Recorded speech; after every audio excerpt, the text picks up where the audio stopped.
प्रणाम गुरुजी, खुश चेतना रहो। दीदी नमस्ते।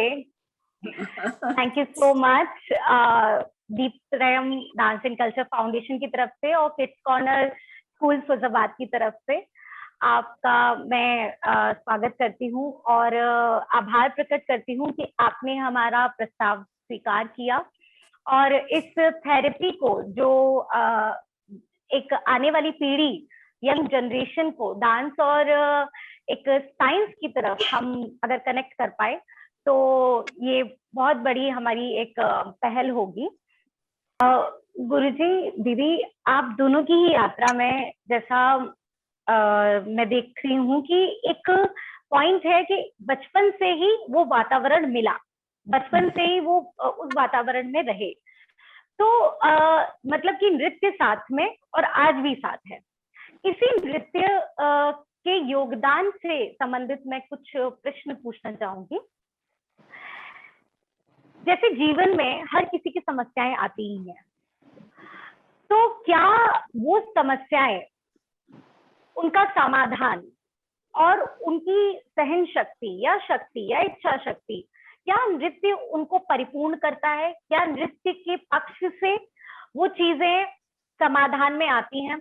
क्या हम ये कह सकते हैं कि नृत्य जो है वो एक हीलिंग का काम करता है, थेरेपी का काम करता है? गुरुजी देखो, कोई भी जो हमारा नृत्य हो या संगीत हो और अगर वो शास्त्रीय है तो वो तो बहुत बड़ी थेरेपी है। बड़ी बहुत बड़ी दवाइयों से छुटाने वाली थेरेपी है ना, मेडिसिन तक छुड़ा देती है। क्यों? क्योंकि उसकी साधना जो है एक शक्ति है। वो शक्ति के ऊपर अगर आपका विश्वास है तो ही आप शायद पत्थर को भगवान मानते हैं। क्या वो बात जो है? आप मान्यताएं आपके अंदर आ जाती हैं कि हाँ इस चीज से ऐसा होता है, तो वो आप अपने कहते हैं ना मनोकामनाओं को पूरी करने के लिए आप कहते हैं कि फलाने मंदिर गए, ठीक है, या फलानी जगह आपने जाके माथा टेका या उधर जाके आपने ये मांगा, तो आप जहाँ मतलब जरूरी नहीं मंदिर ही हो, मस्जिद भी जा सकते हैं, गिरजाघर भी जा सकते हैं, गुरुद्वारा भी जा सकते हैं और एक पेड़ के पास भी जा सकते हैं। वो भी आपको जैसे ऐसे दे देता है जैसे धूप में ठंडी छांव मिलती है, वैसे ही ये थेरेपी काम करती है। नृत्य थेरेपी वो है जो आपको धूप में भी ठंडी छांव दे देती है। अब इसका चेतना जी का भी अपना क्या ख्याल है वो भी बता दें। राजन बिल्कुल सही कह रहे हो, क्योंकि देखिए आपके हम एक बताते हैं जो बताते नहीं है सबको कि जब कथक केंद्र, वही तुम्हारा भारतीय कला केंद्र में जब महाराज जी के पास अमेरिका के बाद हम आए तो वहाँ होता है जैसे फैमिली में, बिजनेस फैमिली में फादर कहने लगे ये क्या है, बसंत विहार से इतनी दूर जाना, किस लिए जाना, तुम्हारा तो इतना सब तो तुम नाच चुकी हो। एनीवे एक मन मुटाव हुआ तो उसमें हमने घर छोड़ दिया। अब ये एक भद्र समाज, आज के समाज की बात नहीं कर रहे हैं हम, कह रहे 71 की बात। ये भयंकर मने एक वितंडा हुआ, लेकिन इसमें महाराज जी भी आए, जसराज भाई साहब भी आए समझाने के लिए। महाराज जी ने कहा तुम हमारे घर में रह लो, बरामदा में भाभी को मना लेना, वहीं रह लेना। तो हमने कहा क्यों रहेंगे, हम अपना ही पीजी अकोमोडेशन करेंगे, हम रहेंगे, सीखेंगे आप यहाँ। तो कहने मतलब ये है कि इजंट दिस अ थेरेपी? आपको इंसान बना देती है, यही आप एक कंफी गाड़ी में और ड्राइवर में छोड़ रहा है, इसी में तो मिनी बस में जाना, लटक के जाना, सब जीने का वो। अच्छा, उससे भी बड़ी थेरेपी कि अली अकबर खान साहब बोल रहे हैं कि भाई तुमको और क्या जरूरत है, क्यों हिंदुस्तान छोड़ के हिंदुस्तान वापस जाना चाहिए? हम कह रहे खान साहब आप नहीं, क्यों? क्योंकि एक आशा थी कि भाई हमें बहुत कुछ मिलेगा, ये बहुत कम उम्र में बहुत ज्यादा मिल गया है, लेकिन ये अंदर से ये मन बोलता है। तो कहने का मतलब है कि this is also kind of therapy, कि you give up the thing. वो बोलने लगे तुमको यहाँ का ग्रीन कार्ड दे देंगे, तुम देखो तो सही तुम्हारी कितनी प्रसिद्धि होगी, तुम नादानी कर रही। कहा कि नहीं भाई, हमको तो वापस ही जाना है, हमें नहीं पता। तो बोले क्या है, कोई पोजीशन है? हमने कहा नहीं, पोजीशन भी नहीं है, हमें और सीखना। तो कहने मतलब ये है कि आत्मशक्ति कितनी बढ़ती इजंट, हम बार बार, एंड आई नेवर रिग्रेटेड। बाद में अली अकबर खान साहब ने अपनी रिमोट से कैडलेट गाड़ी दिखाई हमको, जब हम विजिट करने उनको गए, और उन्होंने कहा कि तुम जानती हो कि तुमको ये मिल जाता, ये तो यहाँ के मेयर ने हमको प्रेजेंट किया, तुम्हें भी मिलता, तुम किसको नकार के गई। अब हम कह नहीं सकेंगे खान साहब नृत्य मेरे लिए उससे कहीं बड़ा है, माने वो कला करी है, ये कैडलक पेडलक लेके हम क्या करेंगे। अब मिनी बस में चढ़े जा रहे हैं, और महाराज जी ने कहा कि नहीं नहीं, अभी तुम कहीं भी नाचोगी नहीं, तुम्हारा बहुत प्रोग्राम नहीं करना है तुमको। लेकिन वो कैसा मनोबल, वो क्या चीज थी जिसने सब कुछ छुड़ा दिया। ये कहने, और इसमें आपकी ग्रेटनेस नहीं है, ये लास्ट पॉइंट बोल रहे, ये वो आवाज होती है भाई जो अनसुनी, मतलब दूसरे नहीं सुन सकते, आप ही के कान में बोलते रहते हैं, तो आप उसी के पीछे भागते हैं। और ये हमको लगता है कि अपने आत्मा की आवाज है जो आपको कहां से कहां ले जाती है। और कोई भी चीज गिव अप करना कोई बड़प्पन नहीं है कि हाँ हमने ये सेक्रीफाइस किया, नहीं, एकदम नहीं। कहने मतलब ये यही कहना बात है। बहुत सुंदर, बहुत सुंदर। और जैसे गुरुजी आपने ये बात बोली कि किसी एक पत्थर को भी हम भगवान मानते हैं, तो वो एक हमारा खुद का भाव होता है। जैसे कि सभी लोग जानते हैं कि आपका एक मेजर एक्सीडेंट हुआ था, if I am not wrong 2002 और 3 आई गेस। हाँ, तो जी गुरुजी एक इस तरीके से डॉक्टर का बोलना कि आप कभी नृत्य नहीं कर पाएंगे, और ये जब हो जाता है तो एक साइकोलॉजी में भी बात होती है कि हाँ हम सेट कर देते हैं उस चीज को कि हाँ अब तो डॉक्टर ने बोल दिया, अब तो क्या ही होगा। तो आपका खुद का एक ऐसा फैसला, और वो खुद का इनर सोल, वो किस तरीके से प्रोसेस हुआ कि मतलब बहुत 2003 और 2021। तो गुरुजी मतलब मैं तो बहुत बाद में आई आपके पास, और हाँ हम जैसे सारे विद्यार्थी आपसे इतना प्रेरित होते रहते हैं हमेशा डेली बेसिस पर, क्योंकि आप आज भी सुबह उठ के रियाज करते हैं। तो वो क्या ऐसा वो एक्सीडेंट से लेके अभी तक का प्रोसेस है कि उससे आप बाहर भी निकले, ना सिर्फ बाहर निकले बल्कि उसको दिन प्रतिदिन आपने बढ़ाते गए, और आज की बात है, ये मैं कह सकती हूँ कि जब क्योंकि मैं डेली बेसिस पर गुरुजी को देखती हूँ, तो वो जो पैर में सरिया डली है वो भी उसकी जरब भी नहीं दिखती, वो क्या है? ये एक तो सबसे बड़ी चीज है आत्मविश्वास,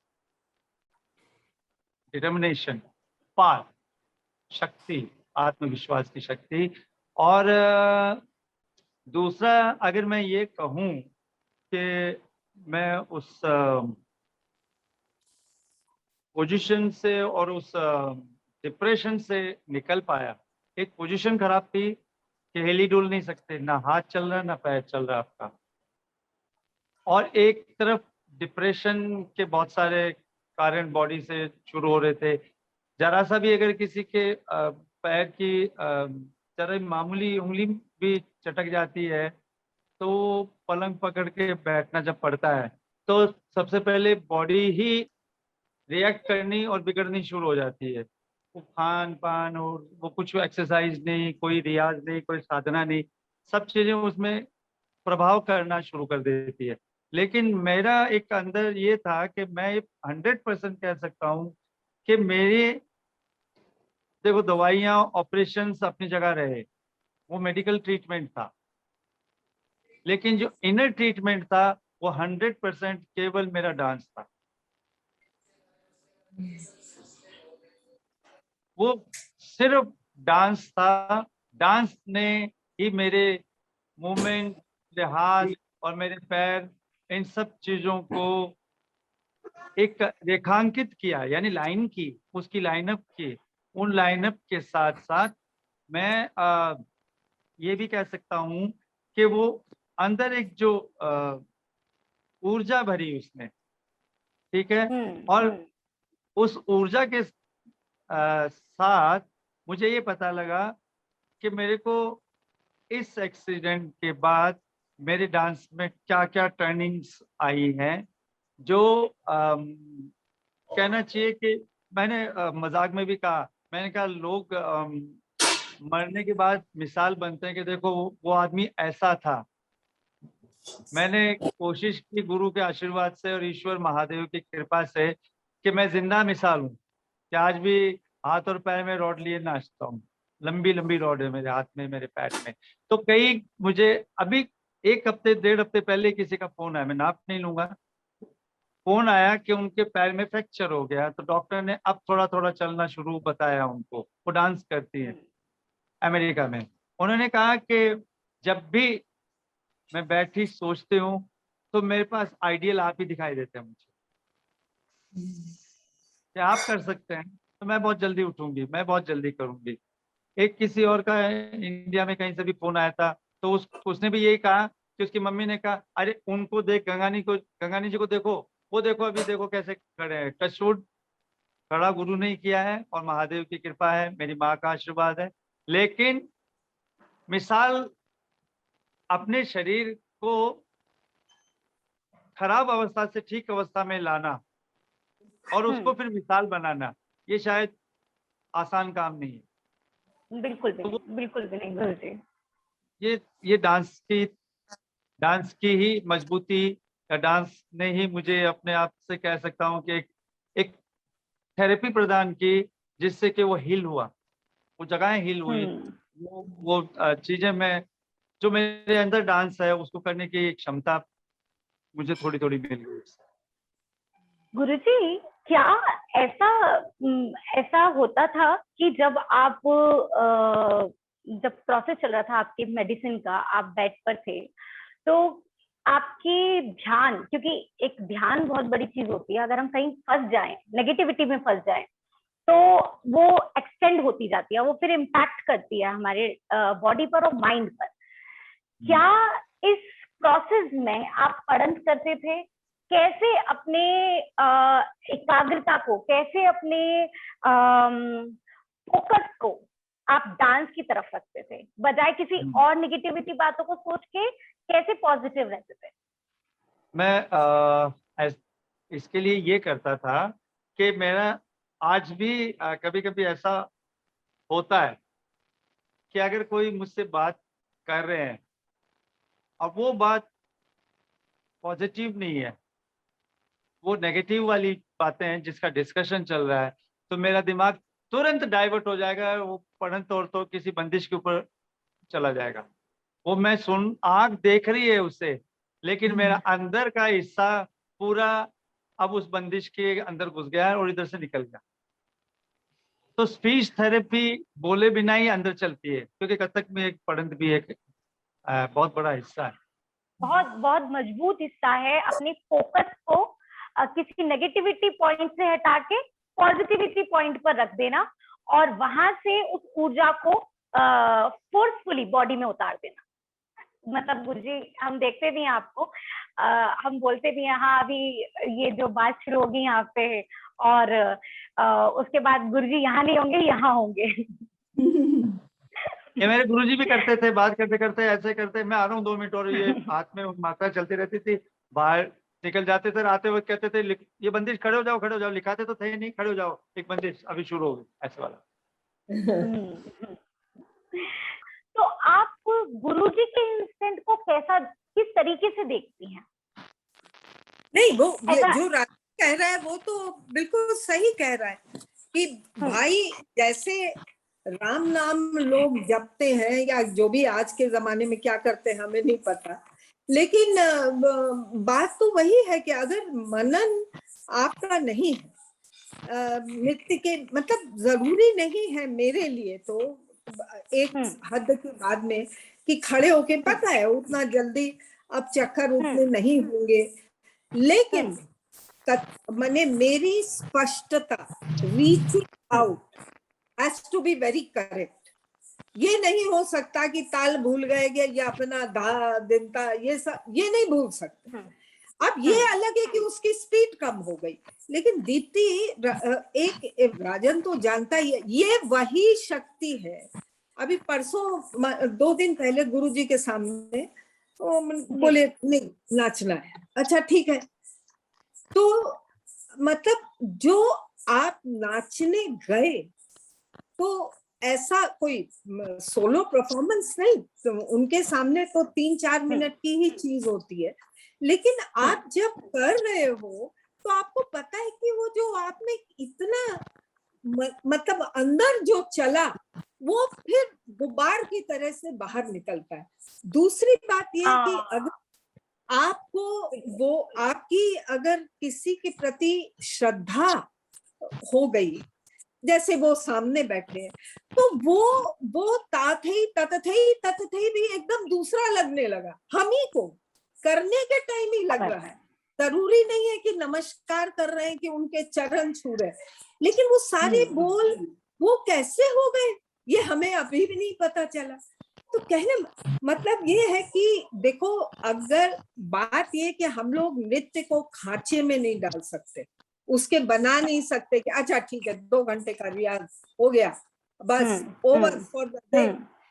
दूसरी बात कि आप एम्बिशियस, माने आज के ये जो एम्बिशन है ना, ये मेरे को समझ में नहीं आता है, because we were not groomed like that. काम करो, लोग अपने आप तुमको जो समझना है वो समझेंगे। और आज उसी की गहनता, पहले तो हमको आश्चर्य हुआ, हमने खुद ही गुरुजी से, रविशंकर जी से पूछा कि ये 75 या 74 की उम्र में गुरुजी ये शरीर कैसे नाच रहा है, तो वो हंसने लगे, कहने लगे तुम थोड़ी ना नाच रही हो, तुम्हारी आत्मा नाच रही है। उससे बातें क्लियर होती है कि एक तो आत्मा नाचे तो वो किसी को दिखाने के लिए नहीं है, वो जो नहीं है, अंदर जो अपने महसूस करते हैं अपने अंगों में जो नेचुरली साधे हुए हैं उनके जरिए आप बात कर रहे हैं। And there is no ambition that हमारा देखेंगे तो हमारे फला जगह हमारा रिकमेंडेशन, अरे भाड़ में गया, ये सब बहुत छोटी सारे आपके नाम पर बात करते हैं। जो आज अधिकतर हो रहा है, मेरा नेक्स्ट प्रोग्राम क्या, अरे प्रोग्राम ये तो साधना है भाई, ये तो भजना है। बिल्कुल सही बात, बिल्कुल सही। ये शक्ति अगर नहीं है तो बहुत जल्दी आप बैठ जाओगे, हमारे जैसे बुढ़ापे नहीं सको। सितारा जी को देखो, औरों को देखो, वो किस शक्ति, ऐसा तो नहीं है। चलो दीदी, इतनी प्यारी बात आपने बताई कि वो एक कहीं ना कहीं सब कॉन्शियस में किस तरीके से वो चीजें भरती गई, और आप जब 2-3 दिन पहले नाची तो एकदम से वो गुब्बार बन के उठा। तो चूंकि आप वो चीज मनन कर रही हैं, इसीलिए वो जिस दिन हुआ उस दिन आपने उस चीज को प्रैक्टिकली बॉडी के थ्रू फील किया। वो एक वो मनन, जैसा गुरुजी ने बोला कि गुरुजी वो पढ़न के जरिए अपनी चिंतन के जरिए नृत्य में, और वही आप, तो वो कहीं ना कहीं वो रास्ता वही है। एक प्रश्न जो मैं पूछने जा रही हूँ वो मेरी तरफ से नहीं है, वो डॉक्टर नैना है उनकी तरफ पे है। उन्होंने आप दोनों से ही प्रश्न किया है कि कैसे नृत्य हमें एकाग्र करता है और कैसे हमारी कॉन्शियसनेस, चेतना को स्थिर करता है, उसका स्तर का इवन लेवल बढ़ा देता है। और जब वो स्तर का लेवल बढ़ जाता है तो कैसे वो अध्यात्म से जुड़ जाता है। और जैसा कि दीदी ने मेंशन किया, यहाँ पर कोई एक ओरिएंटेशन की बात नहीं है कि ये करियर ओरिएंटेशन है या फिर ये ओरिएंटेशन है या वो ओरिएंटेशन है, नहीं। तो वो कॉन्शियसनेस कैसे बढ़ती है और कॉन्शियसनेस जब बढ़ जाती है तो वो कैसे अध्यात्म से जुड़ जाती है नृत्य के जरिए। गुरु जी। मैं बता देता हूँ पहले, फिर चेतना जी बोलेंगे। जी। जैसे कि जब नृत्य करते हैं, है ना, तो नृत्य करते वक्त अक्सर ऐसा होता है कि एक कोई सारंगी बजा रहे हैं नृत्य के साथ, एक कोई गायन कर रहे हैं, एक तबला बजा रहे हैं, एक पखावज बजा रहे हैं। मान लीजिए आपके साथ 4 बैठे साथ में, अब वो 4 नृत्य नहीं कर रहे हैं, वो 4 बैठे हैं, वो नृत्य नहीं कर रहे, वो क्या कर रहे हैं, वो संगत कर रहे हैं। जी गुरु जी। ठीक है। अब जो नृत्य कर रहा है लेके आता है, वो जब लेके आता है तो उसे सम कहते हैं। और सम वो चीज है जिसमें सब चीज समाहित होता है। और वो लय ताल एक हो जाती है। ठीक है ना, वो ताल जो बज रही है, वो ताल अपना खंड के हिसाब से अपना काम कर रही है उस वक्त। और वो लय जो है, वो लय ऐसी चीज होती है जो ताल तो बज रही है, ठीक है ना, लेकिन लय जो है वो चल रही है। जी गुरु जी। ये बिल्कुल ऐसे हो जाता है जैसे अगर, और वो जो एकाग्रता की बात कही और ये सब कैसे उसकी स्पिरिचुअलिटी से बढ़ जाती है, वो एक ही जगह में एक ही चीज में समझा देता हूँ। जैसे कि एक कमरे के अंदर जाएं और उस कमरे में मान लीजिए बहुत दिनों से बंद पड़ा है या उसमें कुछ कचरा पड़ा है, तो एक दुर्गंध सी हो जाती है उसमें, जी गुरु जी। दुर्गंध हो जाती है। ठीक है, आप वहां एक अगरबत्ती जला दीजिए जिस चंदन की, दुर्गंध भी भाग जाएगी, आप भी सुकून से खड़े रह जाएंगे, और वो आपके साथ जो बैठे हैं वो भी आराम से बैठे होंगे, और आप उस अगरबत्ती की सुगंध में खो जाएंगे और आप चंदन महसूस करेंगे, दुर्गंध गायब। वैसे ही दिमागों की दुर्गंध गायब हो जाती है। और हम पूजा पाठ में अगरबत्ती सभी इस्तेमाल करते हैं, वो सुगंध जो है वो सबको प्रभावित करती है। सुगंध अपने आप को ऐसा मजबूत स्रोत है जो कि कहते हैं कि आपकी इंद्रियों को जो है वो जागृत कर देती है। सुगंध आपकी कानों को जागृत कर देती है, वो है क्या कहते हैं, वाणी। वाणी आपके कानों को जागृत कर देती है, दृश्य आपकी आंखों को जागृत कर देते हैं। तो क्या बात है। और नासा ग्रह जो है, नाक से वो खुशबू जाती है।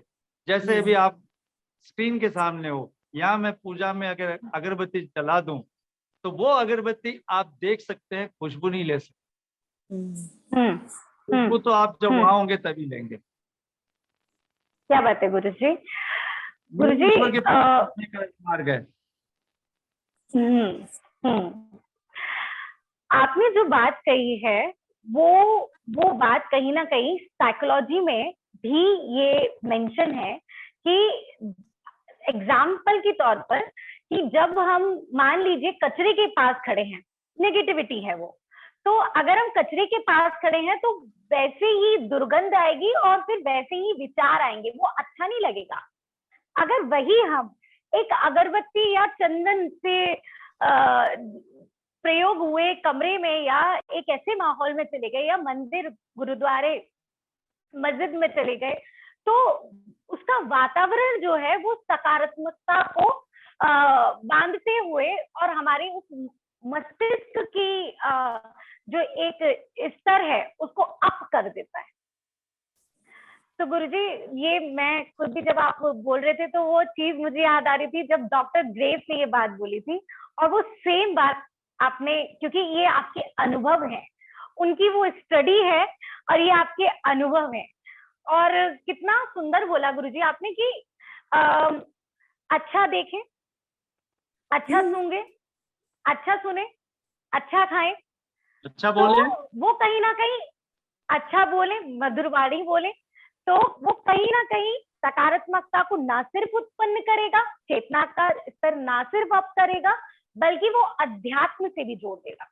बिल्कुल, बहुत सुंदर गुरुजी, बिल्कुल बहुत सुंदर। राजन, यहाँ तो रह के यही महसूस होता है, ये रविशंकर के पास रह के, क्योंकि मैंने ना, तुम्हारे अलग बात होगी, मैंने सब अपने, ज्यादा तो गुरु नृत्य के रहे नहीं, लेकिन जो रहे उनसे मैंने एक ही सवाल पूछा था एक हद के बाद, मतलब 30-40 साल की उम्र के बाद में पूछा, 30-40 साल सीखने के बाद पूछा कि भाई अब ये खाते भर गए हैं, दिमाग भी भर गया है, ये क्या बोल बोल बोल कितने याद करे, बहुत से याद नहीं रहते है ना, लाइब्रेरी बनाएंगे क्या अपने दिमाग को, तो हमको तो वो स्रोत की तरफ रास्ता दिखा दीजिए, माने गोमुख की तरफ रास्ता दिखाइए कि उत्स क्या है, कैसे, उपज की बात नहीं है ये, ऊपर से कि वो हम उपजे, तो फिर अधिकतर बात ये थी कि भाई ये सवाल सुनो, खाली तुम्हारे हमारे बीच हो सकता है, लेकिन हमारे तो 50 स्टूडेंट खड़े हैं, वो इसमें नहीं है, वो तो दूसरी चीज के लिए आए हैं, तो तुम्हारी बात का जवाब कैसे दे? तो कहने का मतलब ये था कि हम ये नहीं कहते हम सब गुरुओं पे वो, क्योंकि वो एक अहम सवाल था, वो ताल का नहीं था, वो बोल टुकड़े का नहीं था, वो ये था कि हम अपनी राजदारी कैसे करें। तो जब नहीं हुआ तो ऐसा ईश्वर ही करता है कि उन्होंने इनका साथ दिखा दिया हमको, रविशंकर जी का, जो गुणी है वो पहचान जाते, तो उन्होंने कहा कि मैं तुम्हारी एनर्जी समझता हूँ और तुम क्या खोज रही हो, तुम्हें अध्यात्म के थ्रू ही मिलेगा, मेरे लिए, मैं ये नहीं कह रही हूँ सबों के लिए, तुम्हें अध्यात्म के थ्रू मिलेगा, तुम अपनी एनर्जी मत अब संसार में वेस्ट करो, आ जाओ। और फिर वही बात, सॉरी दीदी मैं इंटरप्ट कर रही हूँ, क्या वो एक शब्द आप मुझे बता सकते हैं कि वो क्या है आपकी खोज, वो क्या एक शब्द है जो आप, क्या वो परमात्मा है? शून्य खोज, सोचिए, शून्य, वो खोज, वो क्या नाद होगा, कैसे मेरे पैरों से निकलेगा, कैसे मेरे अंगों से निकलेगा, और बस उसकी खोज, तो वो खोज बहुत मुश्किल है आज के जमाने में। पहले होता था हरिदास जी, स्वामी हरिदास जी के पास पहुंच जाते और बोलते, आज क्या है ना कि बेचारे गुरु लोग, ऋषि मुनि भी हैं, लेकिन एक समय की मांग भी है ना, ये सब ऐसा खोज के तो कौन सा तुम संगीत नाटक एकेडमी का अवार्ड ले लोगी या ये कर लोगी, वो आप बहुत जगह प्रोग्राम कर लोगी, लेकिन क्या हुआ कि हम अब जब ये सब छोड़ के आए है ना, ये मतलब अली अकबर खान साहब को फला एक जिंदगी जी ली थी, तो होता नहीं है कि फिर लगता है कि यार अब हो गया, ये क्या फर्क हमको प्रोग्रामों से पड़ेगा, हम वो कहना, इससे मैं आखिरी सांस तक वो चीज को याद करूं, तो वो एक दूसरी चीज होती है, लेकिन होती नाची है, ये भी कह दे, नृत्य ही होती है, सच्चाई की खोज होती है, जो शायद किसी को अध्यात्म ले जाती है, किसी को और कहीं ले जाती है, बात वही है, किसको किससे मिलता है ये कहना बहुत मुश्किल है ना, मगर ये चीज आपको संसारी होने से छोड़ना पड़ेगा, रात दिन उसकी लगन रहे, धुन रहे, तब शायद ऊपर वाला आपके ऊपर थोड़ी कृपा करता है, बोलता भैया सच्ची पागल होना होता है। All I can say, you have to be a mad person to be an artist, that's all. जी दीदी। क्या नहीं ज्यादा नहीं नहीं गुरुजी, दीदी बोल रही है उन्होंने ज्यादा बोला क्या? नहीं नहीं, सही, अच्छी बात। हाँ, मैंने दीदी को अभी फोन करके बोला था कि दीदी ऐसा ऐसा है। जैसे गुरुजी आपको पता है कि अभी मेरी डॉक्टर नैना से बात हो रही थी अभी कुछ 1-1.5 घंटे पहले, तो उन्होंने कुछ टेक्निकली चीजें बताई थी और मैंने दीदी से भी पूछा था कि क्या दीदी मैं गुरुजी से पूछूं और आपकी भी आज्ञा हो तो क्या मैं थोड़ा और जो टेक्निकल मुझे चीजें मिली हैं उनको मर्ज करके मैं आपके सामने आ जाऊं। तो दीदी ने बोला कि हमारा तो दीप्ति अपने गुरुजी से बात करो, गुरु को नाराज नहीं करना है। तो जी गुरुजी, मैं सिर्फ ये कहना चाहती हूँ आप लोगों से और भी सभी गुणीजन से, आप लोगों के अनुभव बहुत अमूल्य हैं हम लोगों के लिए। और ये काफी नहीं है कि 1 घंटे में या 1.5 घंटे में, बस मैं प्रार्थना यही करूंगी कि जब भी मेरे पास जो चीजें तैयार हो जाएंगी मेरे प्रश्नों से और इस थेरेपी में सपोर्ट के लिए मुझे आपके अनुभव चाहिए होंगे, तो आप प्लीज अपना समय दीजिएगा और मैं संपर्क जरूर करूंगी। मुझे रहेगा आगे भी। बिल्कुल जरूर करो। अरे ऐसे इनमें बहुत सारी चीजें निकलेंगी। हाँ, बहुत चीजें। और ऐसे सवाल आजकल कौन करता है? कोई करता ही नहीं है। आप कहाँ करके आई, ये करके आई, एक बार बायोडेटा पूछते, लेकिन ये जो अंतर की जर्नी है इसके बारे में किसी को इंटरेस्ट नहीं है। हाँ, ये बात है ना जी। तो बहुत अच्छा है, तुम्हारी पहल बहुत बढ़िया है और इसको रखो और गंभीर करो, तो शायद नए और कितने आयाम जो जिए हुए लोगों ने जिया है उससे खुलेंगे ये बातें, है ना। जी दीदी, जो आपकी प्रति इज्जत, आप कितने महान हैं, इस सब से बहुत अलग चीज है ये, है ना। तो वो बिल्कुल दीदी। तो चलो खत्म हो रहा है। जी दीदी, गुरुजी दीदी बहुत बहुत शुक्रिया, बहुत बहुत मेरा चरण वंदन। प्रणाम गुरुजी, प्रणाम दीदी।